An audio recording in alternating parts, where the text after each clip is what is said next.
An effective future reality tree can tell you whether you can logically expect to achieve your desired results.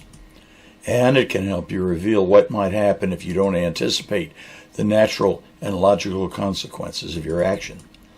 This example illustrates the expected outcome of substituting ethanol for a percentage of gasoline in vehicle fuel.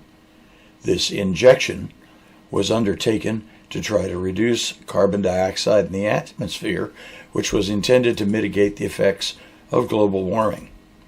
An additional supposed benefit was to reduce American dependence on oil from the Middle East.